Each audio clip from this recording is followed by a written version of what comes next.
To beat the coronavirus, we have to know how many people are becoming infected, where, when and how. That's why testing for the virus is one of the most important things we can do. It can tell us who might be infected with the virus, who might have been infected in the past, and who might need to be in stricter isolation to stop the virus spreading. There are two types of test. The first type, usually a nasal swab, tests for the presence of the virus, to find out if you're infected right now, even if you're not displaying any symptoms and you're feeling perfectly well. If you are infected, you can be isolated and treated if necessary. And people you've been in contact with can be traced and tested as well. That way, we can stop COVID-19 from spreading so fast. Countries like South Korea and Germany tested lots of people early on in the pandemic, and they seem to have been the most successful in keeping their death rates relatively low.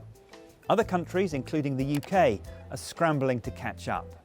But you need to be able to get hold of the right chemicals, have the right expertise, and make sure you have enough laboratories to be able to process tens of thousands of tests every day. The second type of test looks at whether you've been infected in the past and whether you might now have some immunity. It does this by searching for antibodies in the blood, which your immune system uses to fight off bacteria and viruses. Sadly, reliable antibody tests are not yet widely available. While they are being trialled in various places and there are some pretty ineffective products on the market, scientists are cautious. Not having a test is better than having a bad test that gives false results.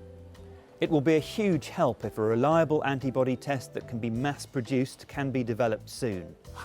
If we know someone has some immunity, it should be easier for them to get back to work. If we know that lots of people have some immunity, it should be easier for us to start lifting lockdowns in safer and more sustainable ways. But there is a problem. The presence of antibodies may provide some immunity, but not necessarily complete immunity. And it's still unclear how long any immunity might last. So testing can help us put other data, like the number of confirmed cases or the number of deaths, into context. But we are going to have to wait some time before a vaccine for COVID-19 provides immunity. Until scientists crack that, testing is key to help us deal with this pandemic.